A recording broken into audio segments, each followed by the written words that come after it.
I've been a real estate investor since 2006, and I've been an entrepreneur since ninth grade in high school. In over 30 years, I've never borrowed any money from a stinky banker or put anything on a credit card to start any of my businesses. Creativity and imagination. Today's session is about first-time homebuyers using creative financing strategies.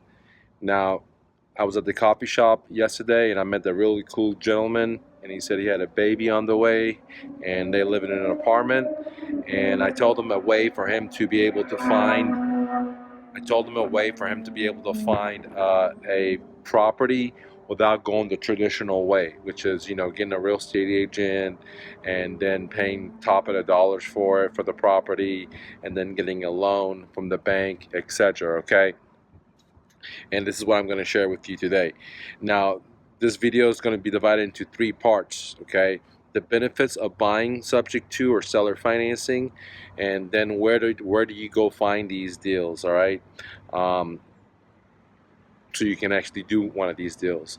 Now, my very first deal that I bought was my own first home, okay, as a real estate investor. So this strategy I'm talking to you about is not a hypothetical thing. It's something that I did myself. The very first deal I bought was by using one of the guerrilla marketing strategies that I'm going to share with you in a minute. And so let's dive in. What are some of the benefits of buying homes with creative financing? What are some benefits of buying homes with owner financing or subject to? Okay. Now, what is the difference between seller financing and subject to? Well, I'll get into that in a minute, but let's talk about some of the benefits. Well, let's go back and let me define it. When a seller doesn't have a mortgage on their home, it's called seller financing. When the seller has a mortgage on their home, okay, they have a debt, underlying debt, then it's called, subject to, because you're buying it subject to his existing mortgage. Now, let's move to the benefits of buying properties this way.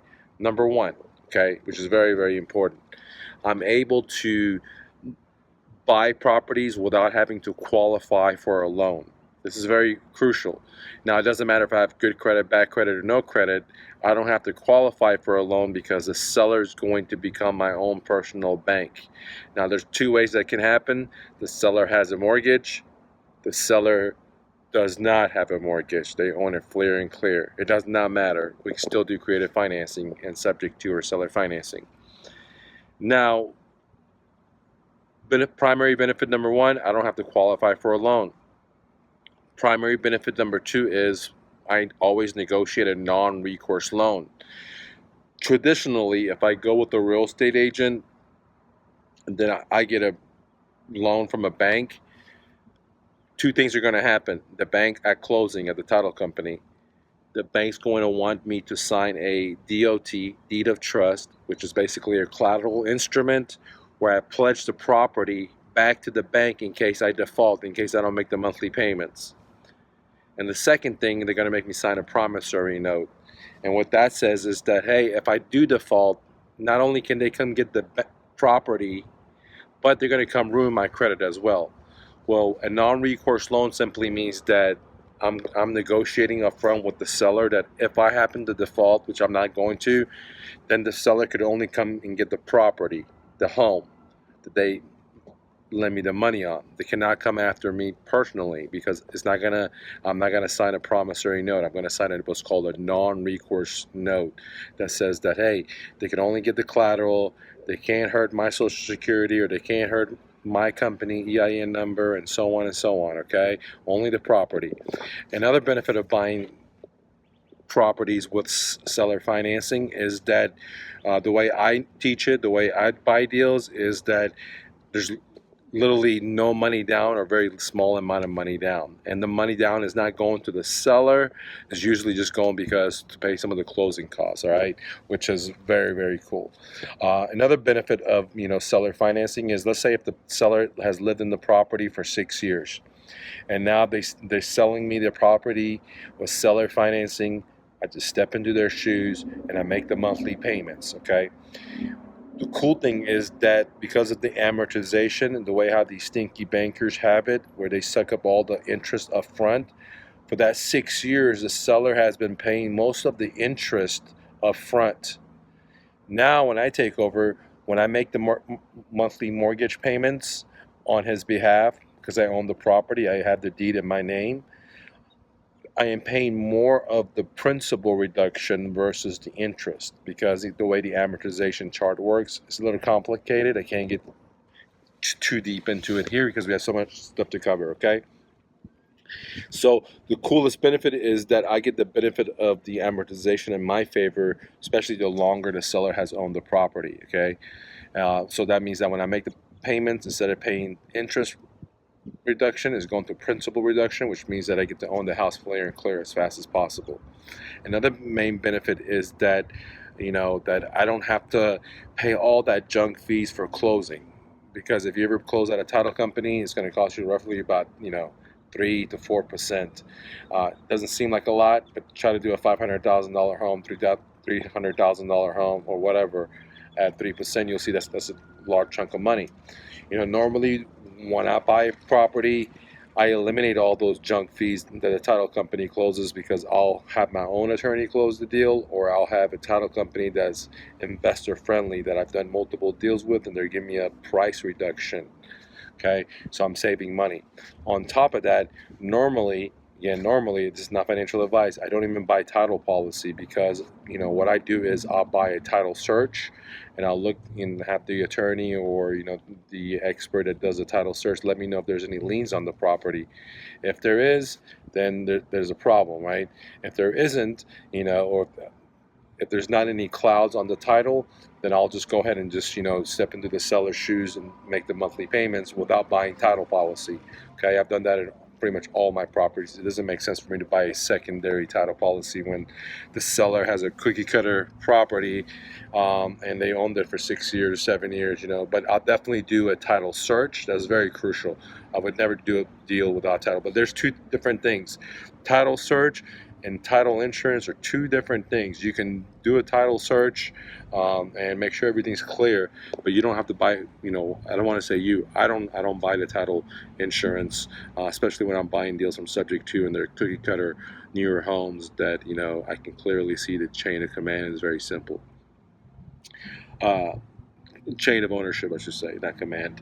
There are so many benefits of buying your first home with seller financing. Okay, you're talking about possibility of having par interest. Like the way I negotiate the deal is like whatever the seller's underlying mortgage interest rate is, I paid exactly the same rate. Like if they have a 3%, then I'm going to just pay 3% mortgage interest rate. I'm not going to pay more or anything like that. Normally, I don't even pay the seller any money unless I'm filling something for them, or if they have a lot of equity in the property.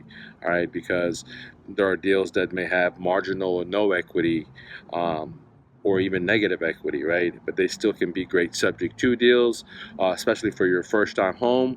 But it might be a horrible deal for a fix and flipper or a wholesaler. But for someone that's a landlord or someone that wants to live in it, then first time home buyer, then it might be works great, because you don't care if it has negative 5% equity or 10% equity, because you're not going to try to sell it right now or flip it right now. You can just wait it out. Anyways, there's a lot of benefits of buying property with seller financing that can go on days and days and days. But I want to move forward with, where do you find these motivated sellers to buy these property? And the underlying key, the most important part, is that they have to be motivated sellers. Okay, now there are two types of sellers that are willing to do seller financing. So hear me out and hear me good. Because if you think that every Joe and Bob that's trying to sell their property is going to do seller financing, then you're lying to yourself. Not every seller is going to want to do seller financing. Not every seller is willing to sell at a deep discount. So what are the two types of sellers that'll do seller financing? Well, one's called emotional motivated seller. The other one's called financial motivated seller. An emotional motivated seller is someone that, for example, is going through a divorce, someone that has a death in the family, probate, etc. Financial motivated sellers is someone that is, lost their job or has a job transfer and now has 2 mortgage payments to pay and they can't afford it anymore. So there's a lot of different reasons why someone will become financially motivated. There's a lot of different reasons for someone to become emotionally motivated. But if you're sitting here, you're thinking about all day long, well, why would they do it? My recommendation is to go market and let the sellers tell you why they're willing to give you their home. Okay, so now that we know there's two types of sellers only that will willing to sell their properties at a deep discount, or they're willing to do seller financing. Now let's talk about where can you find these properties if you're a first-time home buyers and you don't want to go the traditional way. You don't want to go with the real estate agent. You don't want to get into debt to your eyeballs. You just want to step into the seller's shoes and take over their existing mortgage, assume the mortgage, which is totally wrong because you're not assuming anything, but a lot of people think it's assuming the mortgage. Makes sense, okay? But where can you find owner financing, seller financing, subject to deals? Well, I'm going to show you exactly right now. Let's dive in. Number one, you have to go where there's a pool of motivated sellers. One example is the expired MLS listing. These are sellers that try to sell their homes. For whatever reason, they couldn't sell their property. Maybe their house didn't pass inspection. They got an offer, but it didn't pass inspection. Maybe they priced their property way too high and it just sit on the market. Maybe they weren't, good with, staging the property. Maybe they weren't willing to show it enough, and etc., and etc., and etc. There's so many excuses, right? So the property doesn't sell, right? But they need to sell the property. They still have this problem. So one of the best pools to find motivated sellers is to find the expired MLS listing, get that data, and start marketing to them with your marketing plan.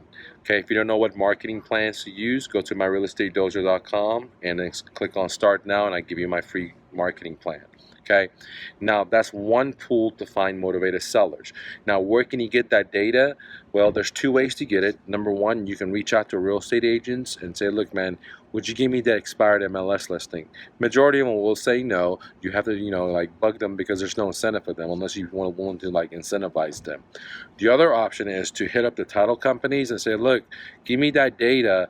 I'm looking to buy me a property and I'm going to close it at your title company, which means you're going to make that 3 or 4% off that closing cost. Okay, and once again, some title companies will, some other title companies will not. And if you shop around, more than likely, I've always found people to give me that data, okay? Especially if I tell them I'm a real estate investor. They know I'm going to do multiple deals, okay? They'll give me that data of the, expired sellers that try to sell their house with a real estate agent on the MLS, and they had a contract for 6 months or a year, and the house didn't sell. They still have that house. They still need to sell, and now they're becoming more, rational. They're becoming more baked. And then I start, applying. Once I get that data, I'm running into a skip tracing software where I can get that seller's name, email, cell phone, social media, their mailing address, their mother's mailing address, their cousin, all that good jazz, right? Because all the data is public, and I just have to pay a couple of pennies for it. And then I will start running to my marketing machine. I'll go ahead and call them, cold call them, text message them, send them direct mails to their homes, put flyers on their doors, etc. Okay, now you do have to do some work. If you want to buy houses at a deep discount or with seller financing, it's not easy. Okay, I'm not gonna say it's like hiring a real estate agent and then looking on the MLS, drink a little cup of coffee, and getting a smoking deal. No, it's not like that. Okay, if you go that route, you'll pay the top tier retail price. This route, you're finding off-market properties from people that are highly motivated, and some of them are going to be more motivated than others. Some of them are not going to be motivated at all, that they have changed their plans. But either way, you're going to find the deals that you're not going to find on the MLS. Okay. Another source to find a home from a motivated seller, if you're a first-time buyer and you're trying to use subject to strategy, or you're trying to use creative financing, is by working the divorces. There's a lot of people that go to divorce in America, over 50%, and what happens is that most people that have houses, they're not able to make their mortgage payments. They're not able to make their mortgage payments when they go to a divorce. And so what happens there is that many a times they try to sell their home and it doesn't sell, and a lot of times they don't even try to sell their home, they just walk away from it. Okay, and one of the best thing is to go to the county clerk's office, pull that data up from divorces, and then start running them through your marketing machine, dude. Okay, because they're highly motivated. Another source where you can find, highly motivated sellers is called the pre-foreclosure list. In every state, they have that. Some states have more time, some states have less time. So I'm not going to get into the politics of it, but that is another pool of highly motivated sellers there. Why is that? Because these people are financially motivated. That's why they're behind on their house payments, and if they don't take action in the next 30 days, in the next 45 days, next 60 days, they're going to lose their home. And this is where a jazzy investor will reach out to these sellers and say, look, let me just make your back payments up. You're behind, what, 1 month, you're behind 2 months, you're behind 3 months, whatever the story is. If this deal makes sense to me, let me make your back payments up. You convey the deed to me, aka you give me the title of the property, right? And I'll start making the mortgage payments. The underlying mortgage, the underlying debt is not paid off. It stays in place. The seller deeds me the property. I pay off their behind, or whatever they're behind, to the bank, plus whatever the attorneys want, if it's a good deal, and then I step into their shoes and I start making the monthly payments, and that stops the foreclosure, aka curing the mortgage or curing the note. So that is another pool where I can find highly motivated sellers to buy properties at a deep discount or with seller financing. So far I talked about 3 different ways to find motivated sellers. We talked about divorces, we talked about the pre-foreclosures, and we also talked about the expires. Now there's a lot of different other areas where you can go fishing for motivated sellers. Okay, you can go to myrealestatedojo.com or mrnofluff.com and then click on start now, and I literally give you my marketing plan. There's like 42 ways to do it, and you can choose whatever you want out of that and create your own marketing plan from all the plans that I've ever created. Anyways, guys, thank you for clicking the like button. Thank you for leaving me a comment, and don't take no for an answer. Peace.